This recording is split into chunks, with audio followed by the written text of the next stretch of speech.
you for joining us today for AI Strategy from Risk Management to Responsible Adoption. My name is Kathy DeGlendon, Marketing Manager for Advanced Utility Systems, and I will be your host for this event. A few housekeeping notes before we begin. The session is being recorded and your mics are on mute. There will be a question and answer session at the end of this webinar, but if you have any questions at any time, please feel free to type them in the chat and I will share it with the panelists. Now let's get started.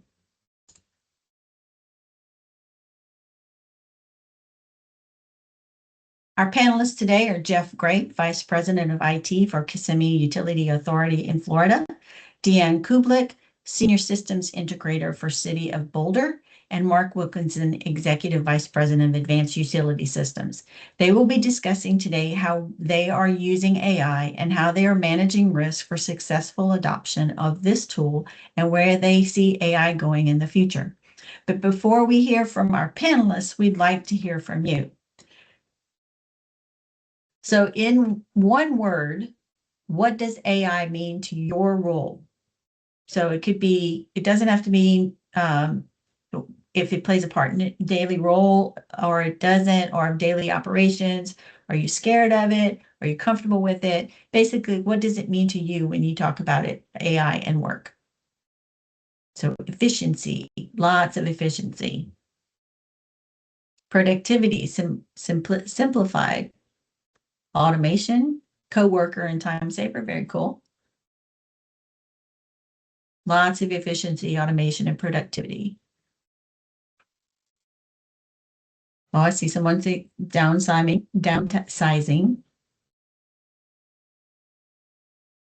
The future, very true. A partner, yes.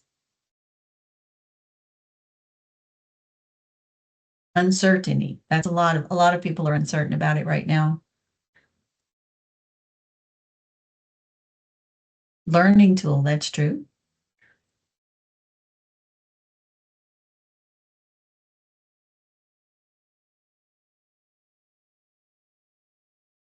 A lot of questions, a lot of answers about what it means to everyone here.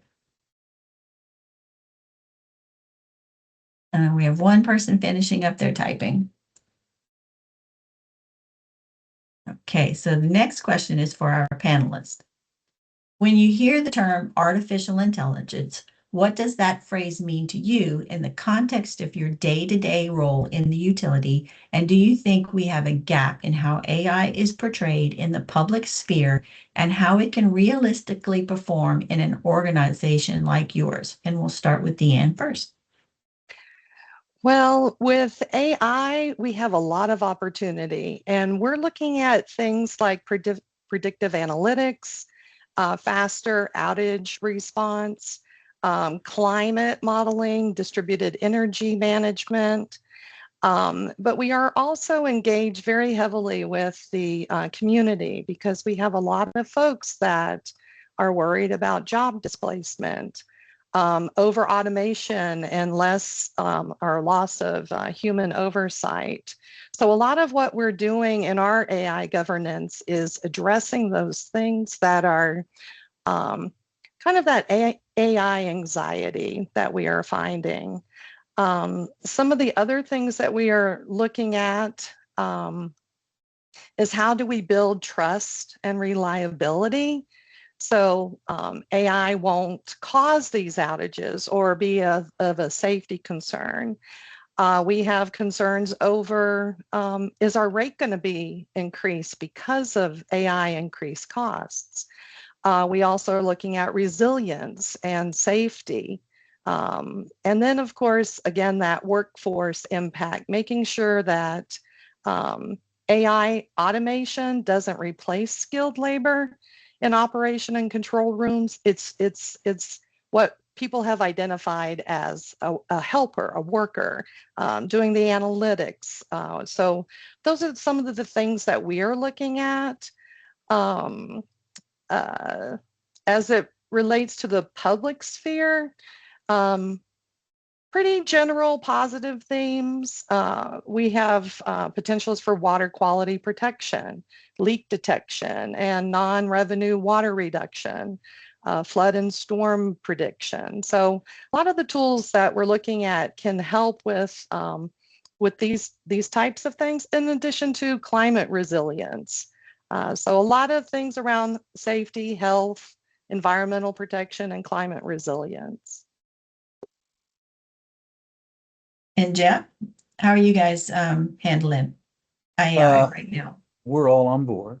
I think AI, though, just generally in terms of the phrase and how it's perceived, it really has started with a black eye, right? There's been so much negativity about that term and about that concept, whether it be the media or Hollywood or just general conversations, because there is a lot of anxiety, just like Deanne was saying. There's a lot of anxiety around AI, good or bad. And for us at KUA, sorry about that.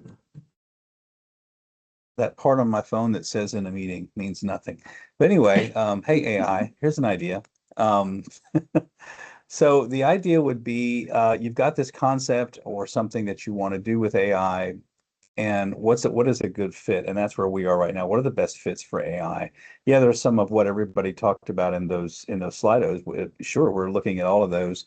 But I tend to think of it as, if you're a person who solves a problem by having 2 or 3 spreadsheets open and you have to manually work, and there is just no way a machine could, that's a great use of AI, where it's highly analytical, can work with multiple things, and all that. But I saw this all happen in the 80s when the computers were first hitting the desktops, and it was, those things are going to put people out of jobs, they're going to do this, they're going to do that, and they generated way more jobs than they took away. And I think that's what AI will do as well. It's just we'll realize it in a different fashion. But anyway, that's where we are with it. We're definitely deploying it, and we are looking at more and more ways to take advantage of the technology. Yeah, I think when we look across the market, AI, the industry, the energy, especially energy and water utility industry, has been way ahead of the curve in a lot of the early iterations of AI, especially around infrastructure and predictive analytics and load management and weather and all of the things that contribute to service delivery. But I do think, to Jeff's point, the tech leaders aren't doing themselves any favors referring to AI agents as digital employees. It kind of creates that black eye. It reinforces this idea that somehow AI is coming after jobs. Well, where we look at it as a technology company is we want to use it to accelerate both the velocity and quality with which we can deliver our products, and also make them easier to use. So, Jeff made a perfect example of, having to go through 5 or 6 steps, working with different spreadsheets all the time to do the sort of manual labor to get ready to assemble your data to start doing analytics. And that's the way we look at AI, is, can we use it as an assistant to automate some of those capabilities so that the human experts can begin at a higher level of productivity or effectiveness, make our products easier to use, facilitate more of the operations more easily so that you can do more without necessarily having to increase your costs, and that helps reduce that cost to serve to the client. Okay, so now we're going to move on to our next Slido question. Have you seen shadow AI, unapproved AI tools in your organization? So that's yes, yes occasionally, not sure, and no. Okay, a lot of yeses so far, not sure.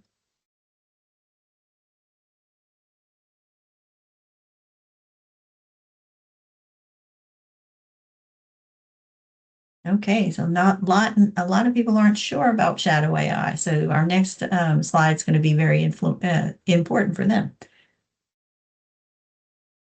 And we are about 5% of people are seeing it. And yes, occasionally there's a good half quarter of that seeing it as well. Okay, so next question for our panelists. Shadow AI refers to the unregulated or underground use of AI tools and technology in an enterprise. We know that AI is already being used informally by employees across virtually every organization. Has your organization experienced shadow AI, and how are you thinking about it for your utility? So, Deanne? Well, as part of our AI strategy, we created policies and best practice guides to assist staff in navigating generative AI tools. So just like our other user policies, education and policy adherence shifts that focus to the employees as the responsible party. All staff were required to read through and agree to the generative AI policy last year. All new staff members go through that policy as well. We also permit quite a bit of tools. We have an approved list that guides, our staff through that. But the most important thing that has come out of our AI policy is we are data-driven decision-making here at the City of Boulder. So any of the outcomes of these tools have to be verified by the user before use. So it's the responsibility of the employee to make sure that we are adhering to that policy. And Jeff? So we've had computer policies for any software, not just AI. Obviously, everybody signs I agree not to upload anything without IT knowing about it. And we just expanded that. We had a secondary AI policy we put out about 3 years ago that kind of cautioned people, because some of it, you can't really stop them from just going to a browser, right? Like that's going to be very hard to regulate. So similar to Deanne, we put the responsibility on the user with the codicil that anything you're doing, here are the do's and don'ts, the data that we don't want putting in, absolutely no customer data, no PII, y'all know the rest. And then we made it a supervisory permission for you to use it, so that you weren't, so if you were using it without your supervisor knowing, well, now that's between you and them, right? That's a whole other discipline that can take place. But it really should be something that your supervisor knows you're using AI, they've approved it, you're greenlit for whatever it is. And then we came out recently with this new program where we've got a specific set of tools that we're authorizing people to use. There is an approval process, and we'll install that on your machine. So it's regulated, but we're not saying no. We're saying if you're going to use it and everybody agrees, here's how you use it. Yeah, we're seeing a variety of different approaches across the landscape from our utility customers. From the very sort of early stages or early levels of maturity in the industry where there isn't a policy or a guideline established, and the tendency or the governance seems to be don't use it, to what we've described here, which is more of a thoughtful approach and interdisciplinary approach to bring governance to the table. Shadow AI happens because there's a productivity pressure. We're all expected to do more in our day-to-day work lives, and these tools make it very easy to accelerate some of our efficiencies or our productivities in the business.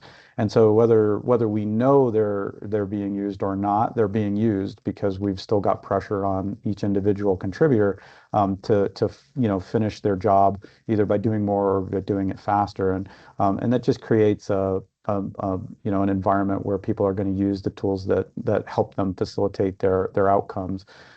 We always recommend that you take more of an in-depth approach where you're, as the panel has described, being able to establish the policies. Don't take an overly restrictive policy, because it just means that you're gonna force these tools to go underground, and really you're being able to sort of corral or contain the use of the tools and make sure you're training and educating your team members to use the tools effectively is where you're going to get the most productivity out of it. But we definitely see the industry adapting to this space. It's just been a little bit slow. Okay, so our next question deals with productive use cases for utilities. So based on your own experience as technologists and operators, can you share a specific operational or customer service challenge in the utility that you believe AI could realistically solve or improve in the next 12 to 18 months? And what currently stands in the way of resolving that challenge? Dan? Well, as probably a lot of folks on this call, our workforce is aging, and a lot of us are close to retirement.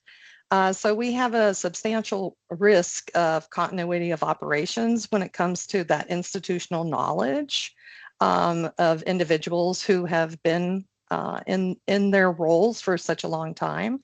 And so capturing that institutional knowledge is first and foremost. That would be very easily solved with AI tools.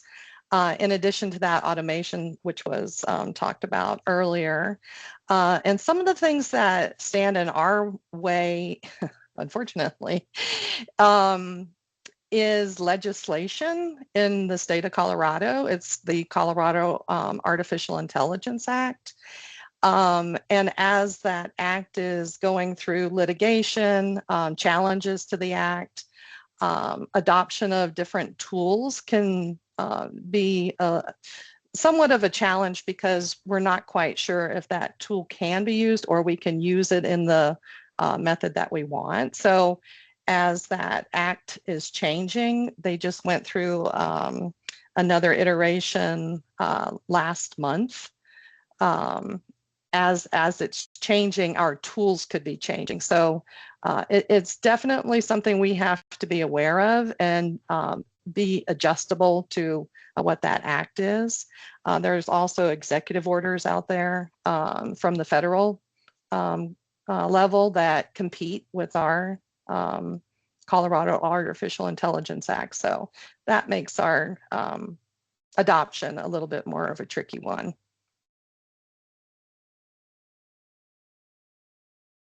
And Jeff, in your in Florida, what are you seeing that the changes are going on? So our initial actually use of AI was more on the cybersecurity side, doing to write some of the tools we wanted to have in house that we didn't see in the open market. But specific to your customer service question, we're big on self-service.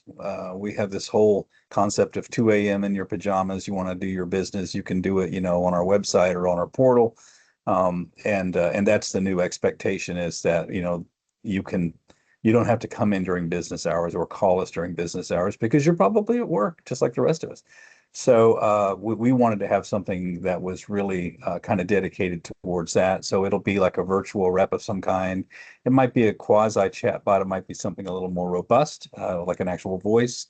But we want to do something with that as sort of like an employee that would work 24 hours a day because it's an AI, not an actual human being.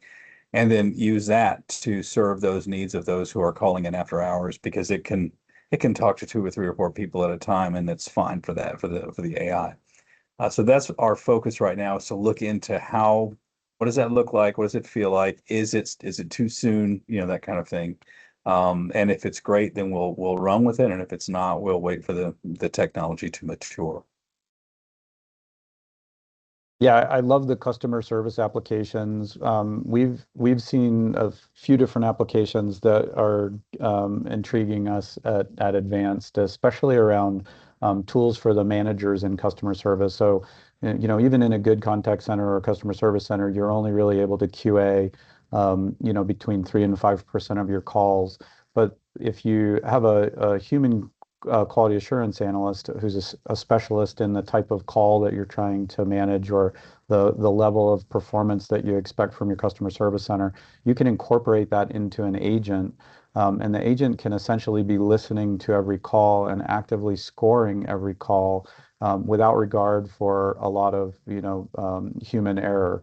And so you can immediately go from 3 to 5% call coverage in QA to 100% of coverage in QA, and now you can actually get your quality insurance analysts to be working on a much higher percentage of calls, and they can spend their expert time actually figuring out what are the things that led to better call outcomes, better quality outcomes for customer service, or they can focus on the areas where, this was the set of exceptions that weren't very high quality calls, and work either directly with those customer service representatives to improve their quality of delivery, or do training to lift everybody's expectations based on best practices for calls where the customer's question was answered right the first time. They're not getting a lot of inconsistency, lower rework. So the quality assurance analyst, if you build that into AI, can really do the hard work of doing all the scoring, and then your experts can spend a lot more time looking at finding ways of making those best practices into something that's more standard and raising the quality of care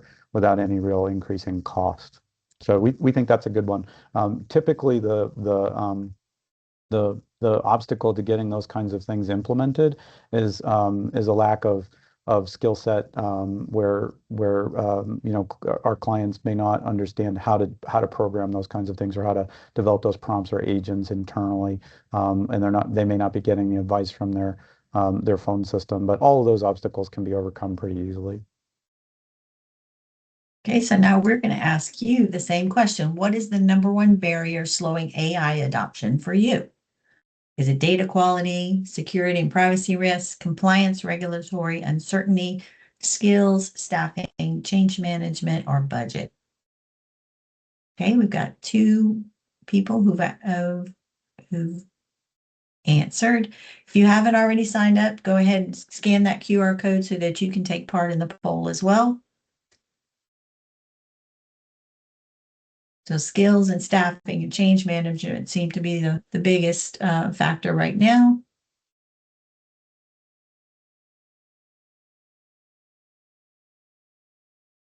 We've polled 32 people, and it's still skills, staffing, and change management.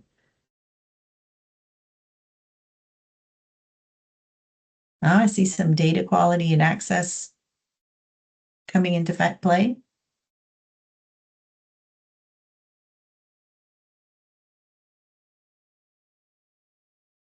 And we have some people in the chat saying that security and privacy risk are a factor as well.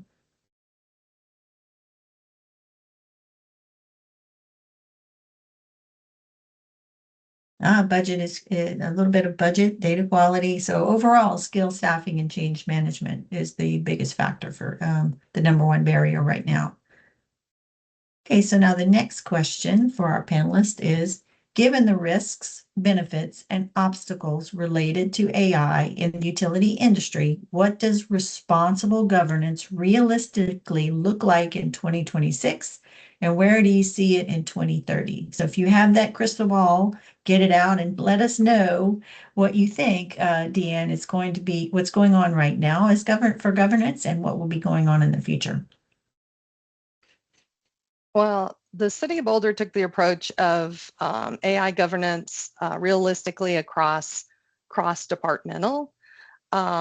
So we have an AI governance group that meets, and we're really interested in the broad effort required to develop and implement everything that we have come up with. We had a working session late last year with over 250 ideas on how AI could be used in the city from a broad perspective. So not just the utility. And we also look at it in the framework of our vision and values. So trying to align our governance to be set up with what is required from our city perspective. In addition to that, of course, the state level, what that governance looks like and what we're required to do. And of course, getting, everyone knows how attorneys, we really have to have the security and the attorneys involved in anything that we're doing as far as our governance is considered. So using those use cases, really getting buy-in from the community at large, not just something coming down from IT. So it's a collaborative effort as far as the governance is concerned. And keeping in mind that in 4 years' time, all of this could change. As we are finding what our community is interested in, we had an incident a couple of weeks ago where someone in our communications department generated an AI graphic, and the community almost immediately said, whoa, what are you doing? So being transparent with the community and knowing that our community is very vested in art, things that they feel that AI could maybe potentially take away jobs. So being very cognizant of what the community is interested in. and knowing that they're watching. They are very interested in the work that we're doing. We also recently were awarded participation in a 10-city group that's looking at how to use AI and how to invest in the community, making it a partnership. So a lot about transparency, but with that very, very pointed about security and PII data, HIPAA data, things that could kind of derail us if we're not being very cautious of what we're doing. So that governance, I think, is very important to get the community input. What is the requirement for legal? What is your requirement from the state and federal level? And then be very adaptable, because it's moving very fast. And in 4 years' time, it's going to change. So that's the way that we're looking at it holistically as a city. And Jeff, how are y'all looking at it now and in the future?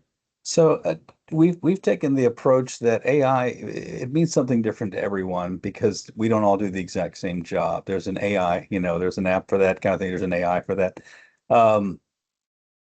Because of that, if one person decides that they're going to be the authority AI giver of AI or installer of AI, you're going to run into a lot of problems because you can't possibly comprehend the needs of the many. So our approach is to have representatives from each department who are, enthusiasts, right, evangelists, if you will, who will be listening, in the deep in the streets of their departments and saying, what are people really wanting to use this for? These are the questions you need to be asking when you go to those meetings. So we have a group meeting with all the representatives from each department, and that's going to be our governing group. Like, they're going to decide what's okay, what's not. There's always going to be the hard line of, we know we can't have these things. That's going to be without having to really give a lot of guidance, because we know we can't put customer information there. We know we can't do this and that. So with that, let them sort of be the ones to kind of, share what's possible, and also sponsor meetings for anybody who wants to attend to watch. We saw a good use case today. We're going to go over here and we'll show an administrative professional doing something that everybody knows takes forever, making a PowerPoint or whatever it might be. And they get to do a little highlight, a little demo of how they used AI. And that, of course, inspires others to try things. I think that's a much more, let's all try this out and learn together sort of approach. I know it sounds a bit kumbaya, but it's a little more hippie approach. But it's like, we don't need to be afraid of this. We're actually encouraging you to participate in it. Because if we don't do that, the flip side is you're going to have shadow AI, and people are going to feel like, I'm not supposed to have this at work. I'm not supposed to use this at work. I'll go home and do it and bring it back. We don't want that. Okay. So we'd rather have this sort of homogenous approach. There's probably a better word for it, but that's the one that's on my head right now. But that's what we're doing as of right now. Yeah, I think Deanna and Jeff have described it perfectly. The best governance for AI right now, at least, as it's hard to forget, or it's hard to remember, but it's only been 4 years since ChatGPT released its first model. It was just November of 22. So we're not even 4 years into this cycle with these tools and technologies, and they're changing so rapidly that for right now, making sure that it's multidisciplinary, that the folks who are using it and have access to these tools, or at least also have a stake or a voice in how they get used. We do it at the CTO's office, but to Jeff's point earlier, there isn't one voice that dominates the conversation. It's just the CTO's office that coordinates how we use these tools across the Harris landscape. And ultimately, I sit on that group, and I'm a steward of, or a governor of, how we use AI within our organization. And it really helps. You always have to have compliance or privacy and security represented. You always have to have legal represented, because there are safeguards and conditions that you need to make sure. There's evolving rules and laws and guidelines that are happening, and keeping pace with that. So it's always helpful to have those experts. But operationally, it really comes down to who's using it and what are they using it for. And I like Deanne's point about transparency with the customers, because utilities and municipalities need to make sure that they're sensitive to those concerns, and especially with electric and water and the evolution of data centers and the concerns around the utility practices in those spaces. It's going to be an accelerating of change and evolution and governance and AI between now and 2030. It's just impacting the utility space from a practical and operational standpoint, as well as how it's used in those spaces. Okay, so next question is for the audience. So how confident are you that your organization can govern AI safely today with policies, approval, and oversight?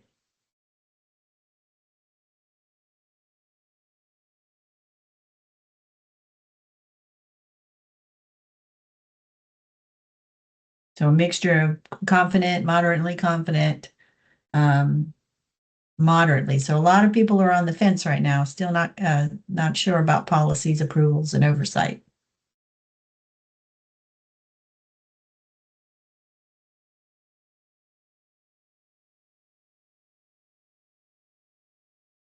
Okay, and the next question, oh, still we have people coming in. 3 more participants are ranking. Okay, perfect. Okay, so moderately confident. So still halfway, right on the fence about what if they're confident or not. And the next question is, so what are the biggest risks you associate with AI in utilities? That's our last slide, and it's a word cloud, so you can type in whatever is your biggest risk. We have 5 people typing right now, 6. So governance and compliance, privacy, misuse, security, bad data. Oh, security and bad data, big call out there. So privacy and security, misuse. So a lot of language barriers. That's interesting with customer interactions.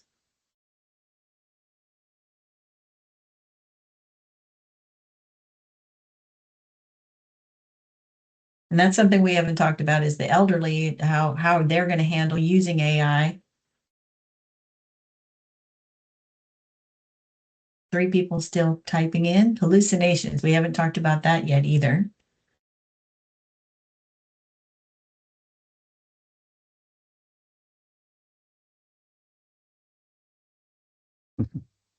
Okay, and I believe that's everybody about that. So security is the biggest risk that we see right now.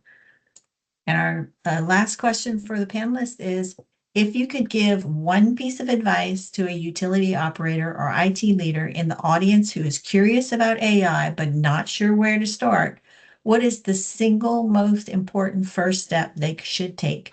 And what is the single biggest mistake they should avoid? So biggest step they should take and the biggest thing they should avoid, Deanne?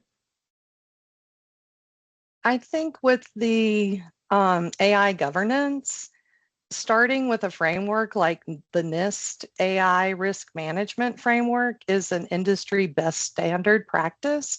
So starting with that framework could help you build your AI governance framework. I think that's a great place to start. That's what we did, in addition to any mandates coming out of your federal, state, or local government. And then the single biggest mistake is you really need clear direction. It has to be clear direction on the use of AI tools, and then the risks as it relates to protected data. Those are the biggest mistakes of ignoring that, having that clear direction. Okay, Jeff? Well, I think it's kind of expected that IT people are probably going to be, on board with trying it or whatever, but not all. So if you're the leader of the group, you should say, all right, I'm going to try this out. I'm going to experiment. I'm going to, pick a starting point that I'm comfortable with and go with it from there. And just so that you can have a knowledge of it, because you're going to get a lot of questions for people who have not tried it. Or if you have an organization, I think it's actually quite common where it's been thou shalt not when it comes to AI. You're not allowed to use it at all. And I'm sure we could poll that and probably get some that are saying, yeah, you're not allowed to have it at all at work because people are still afraid of it. It's very similar to when computers first came out, when the internet first came out. Actually, even when the telephone first came out and switchboard operators could hear people's phone calls. There's a whole lot of parallelism here between electricity. Every newfangled thing has gone through this era, this sort of acceptance era. But it's good to don't start in a vacuum where you don't know anything about it. Try it out, get comfortable with it. And the other part is not to assume that you're going to have the most experienced people around you. AI experts are, they're all over. Some people used it where they came from before. They may have just started at your company. So there's a lot of expertise out there, and it's the Wild West right now. The experts in AI are coming from all directions. That's where that wide net of, if you've got AI ideas, we'd love to hear from you. We've got a sort of a startup group if you want to be part of it, and bring that in, because I was fortunate that a person I work with, they're not on the chat today, but they were way ahead of me on it and knew a whole lot more about it, and had a passion for that. So that helped me kind of get our program going, instead of me just waiting for Jeff to learn it and then say everybody else can have it. Now that's way too slow. That's been our experience anyway, is, find experts wherever they may be, and also try it yourself so that you can have a comfortable podium to speak from on AI usage.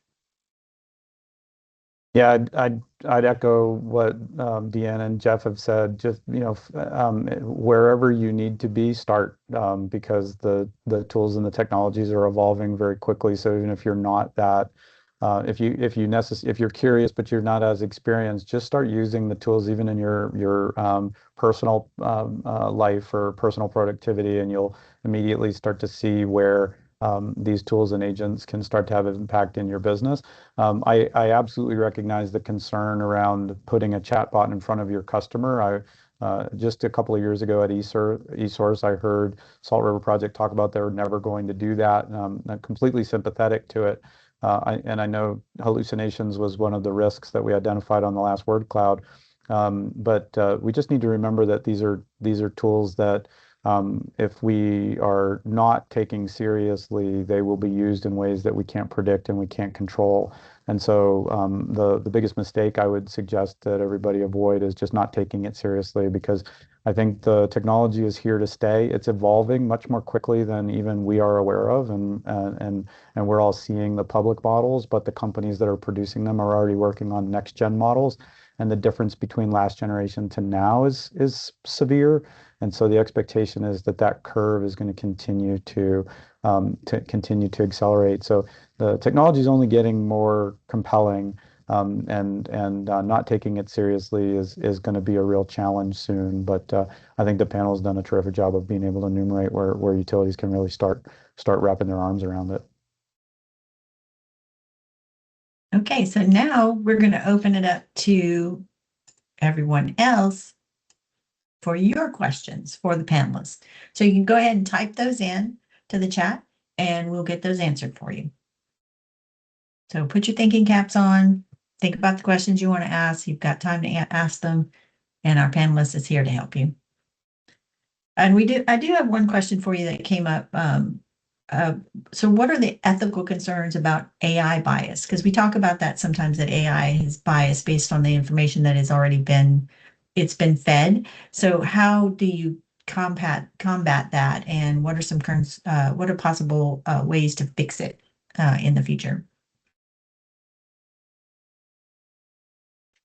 The bias is a very big issue with the state of Colorado. That's what the act was really clearly identifying.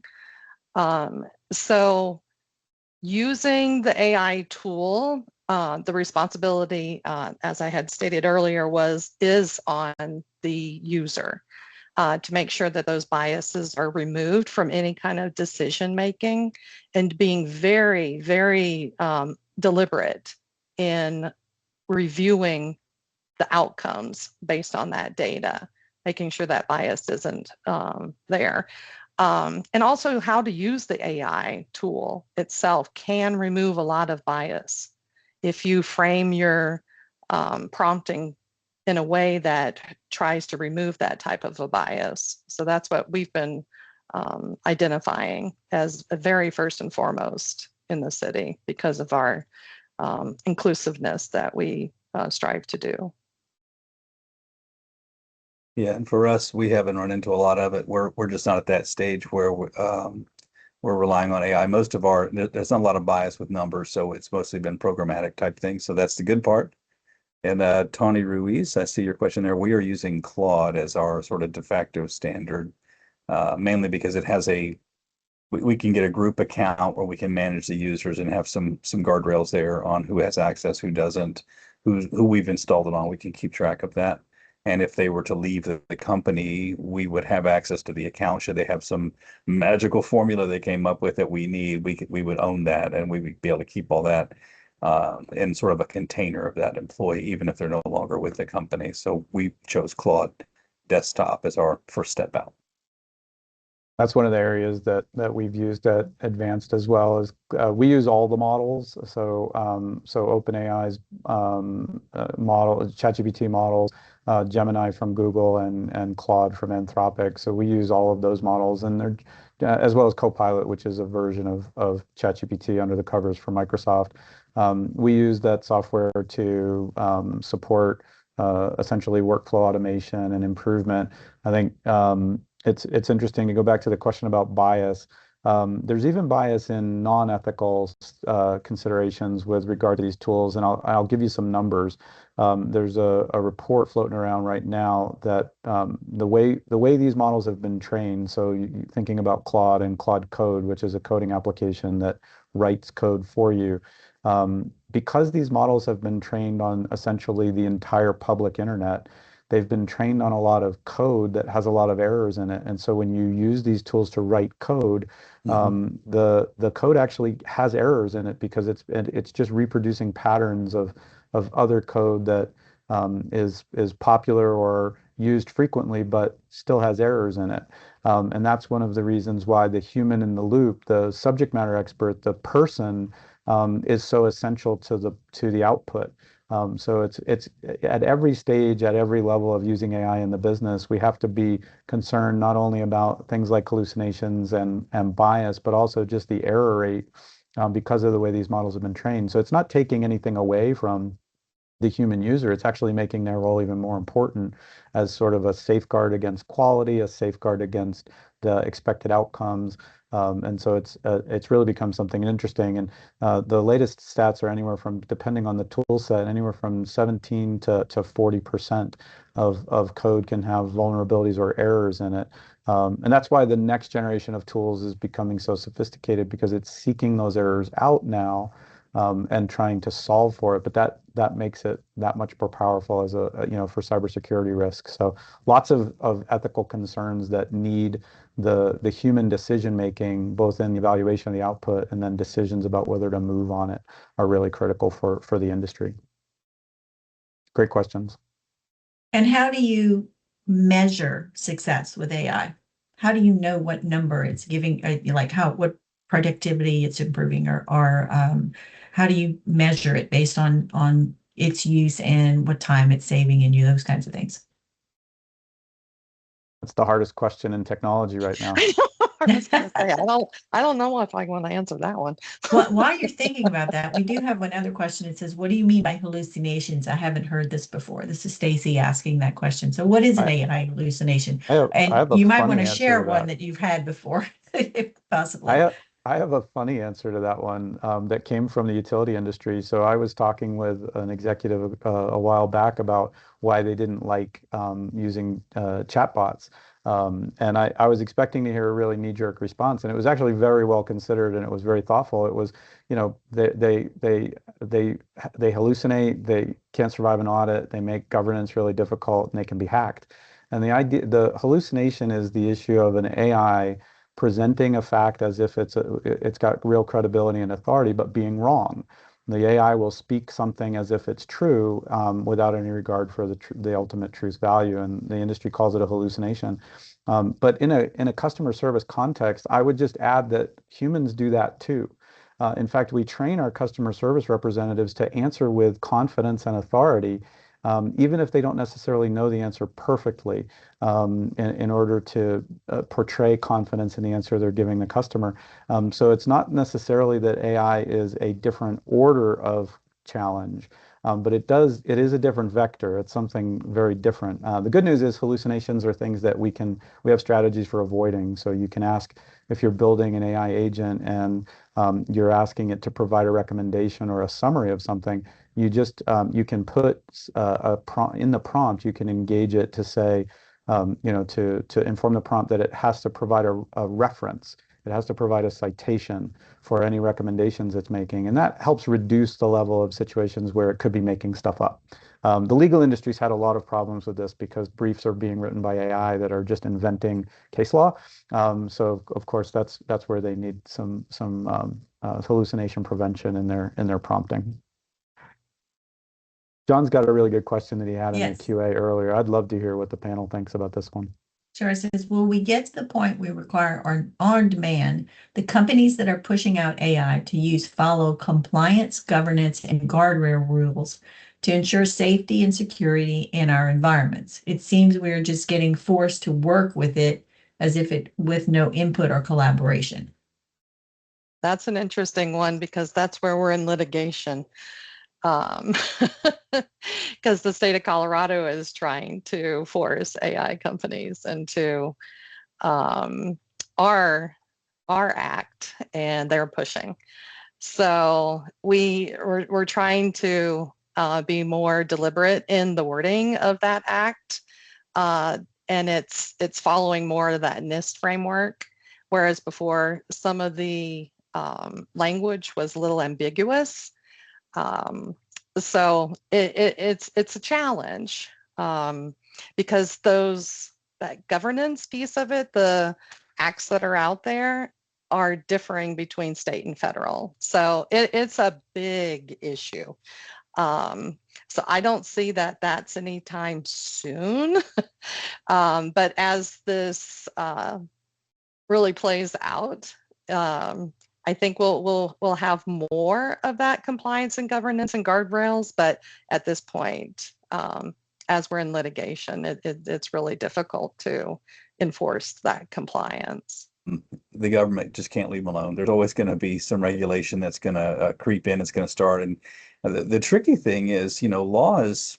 Whether we have laws on the internet, we have laws about electricity, we have laws about telephone usage and radio frequencies and all kinds of things to govern how they're used and protect the public and so forth. But it's when it comes to AI, it's who becomes the arbiter of the AI is accurate or is inaccurate, reliable or not, secure or not. That's what's going to make it hard to write these laws, because some of it's opinion based and some of it is performance based. But I have no doubt that there's going to be, as you say, there'll be a point where that's required. Oh yeah. We even have it on software. Mark, you guys have an entire series of security protocols that you have to have in place, and the U.S. government has been insisting that anything that touches a control system now, they want to regulate that it has to be bug-free and secure. You can't sell us, hackable software anymore. So I think it's coming, absolutely. I couldn't give you a timeline, but it makes sense that it would. Yeah, I couldn't agree more. The states seem to be the incubators of where these rules and governance is going to come from, or compliance standards are going to come from. I think the federal government's been a little bit slow to be able to react, although there is some early evidence, at least at the U.S. Congress level, that there are some bills that are at least being proposed. There's been some executive orders that have been proposed and not necessarily followed through on. But I think the states are where, and the state of Colorado is ahead of the game in many ways, where states are starting to take it seriously again, because there's concerns for exactly the kind of concerns we've just talked about: safety, security, privacy, and what these tools are going to be used for. In overall cybersecurity, if we take a step into that domain, Europe has put together a lot more of the stringent requirements, and they have gradually sort of spread across the world. I see a similar path when we look at the global standpoint for AI and AI governance. We're seeing a lot more activity out of Europe, and the same thing was true in cybersecurity and data privacy standards, and those have started to be adopted among countries around the world. So eventually these things will percolate through. It's just with any new technology, and again, it's only been 4 years since these public models have been available. Governance is the slowest of the levers to be able to be moved, and the technology is just racing ahead. And we have about 5 minutes left of the meeting. If you had to give our audience a first step, if they were just thinking about where they're going to go, what would be a good resource or something you would say, try this resource to get your team started with their AI governance strategy? NIST. I'm sorry. There's that industry standard, and it's a framework that's already built, and we're happy to share as well. Yeah, and this is great. We use them for cyber as well. It's one of the most customizable for the situation kind of security protocols, so or standard protocols. So yeah, NIST is great. Totally agree. Yeah, I would say very practically, if you're a Microsoft shop, start experimenting with Copilot and look at what it can do for personal productivity across the Office applications. You'd be amazed at the things it's capable of doing. I am learning new things every day about personal productivity using Copilot, and it's a great onboarding to using the tools in other areas of your business and operations. If you want to have some fun, ask it to look through all your meetings for the week and give you a punch list of the tasks that have been assigned to you. It's amazing how many things you miss during the week if you're not paying full attention. I would agree. We're using M365 Copilot, and if I could just put in all of the information that I've gathered the last 17 years here and have it summarize, and be a knowledge base, I'm so looking forward to the time that I'm going to spend some time to do that. It works. It's fast. It's fast. It's immediate. it's amazing. and get good at prompting. Yeah. I mean, you're only as good as what you're asking. If you're making a broad request, expect a broad answer. It's just not, you have to really be specific. Setting up projects, using the tone that you're wanting to use with it, being extremely what is the word I'm trying to say? Specific. Very, very, very specific. It's like talking with someone. You can't say, "Oh, can you go make me dinner?" Well, what do you want? Right. Do you have any allergies? You have to be very specific in what you're asking. Yeah, one point real quick, I'd like to something that we came across, I'd love to share is make sure you understand the retention. One is the data you're putting in there, is it learnable or unlearnable? Is it blocked from being studied and learned from LLM models? And they all have to declare this so you can compare them side by side. But the other one is, how long do you keep this information? We were surprised when we ran that. Claude, again, came back favorable, so we liked that. But chat GPT, if you're cool, you say chat, you don't say GPT. This, kids today. But the retention is 5 years after you delete it. That's a very long time. So we were not too jazzed with that one. So we chose not to use them, but be aware of the retention of whatever you're putting in there and see if there's a zero retention policy that you can apply that says nothing stays on here, nothing gets learned from. That'll help protect you and your organization as well. It's a great point. John in the chat had asked another question about choosing between ChatGPT and Copilot because you can keep them closed in the tenant that you can control. And it's true. Anthropic's Enterprise Edition, you actually can create a closed environment. And in their Teams, when you do a Teams license with Claude or Anthropic, you can set it for all the members of the team. If you're using individual licenses, each one of those licenses can be adjusted in the settings to not train the public model. But Jeff brought up a really good point about OpenAI. OpenAI, because of a lawsuit that may not yet be settled related to the New York Times and scraping the content from the New York Times, has to maintain the logs of their information for an extended period, which is your data may not be used to train chat. It may not be used to train their frontier models, but everything is being held in their logs for an extended period of time by court order. So it's important to really evaluate those things. There are some open source models. Meta's model is open source. It's just not as powerful. There are some models that you can use in more protected environments. But I think ChatGPT, Copilot, which is chat under the covers, which is OpenAI under the covers, at least for now, Anthropic and Gemini from Google, depending on the type of license you get, you do have more or less protection. So I would urge everybody, if you're thinking about those tools, please read the topics very closely and feel free to ask questions. We have our CTO's office manages all of those contracts. And so we're happy to provide you with any insight that we've been able to gather. We're lucky in the sense that CSI, our parent company, is one of the largest privately held software companies, or publicly traded software companies rather, on earth. And so we have very favorable contracts, and we're happy to share some of the insights that we've had. Thanks, Kathy. Okay, thank you. And with that, please help us understand the future of AI and governance by filling out our benchmark survey. It'll take you about 8 to 10 minutes to fill it out. It's 25 questions. And if you fill it out, it will help us to understand more about where you are in your place with your AI, in your AI journey. So please scan that QR code. If you don't get a chance to scan it, we will send it out to you afterwards so that you can take the survey. So we appreciate that. And we also would like to thank our panelists, Jeff, Deanne, and Mark, for joining us today, for helping us to understand how they are currently using AI. We've uncovered some valuable insights, and I hope you've learned how to develop your own AI strategy for responsible AI adoption. As a bonus, we will send out our NIST AI Framework Companion Playbook to everyone who attended today. This playbook presents a four-layer AI strategy framework that serves as a companion to the NIST framework and will help you move from pilot to adoption.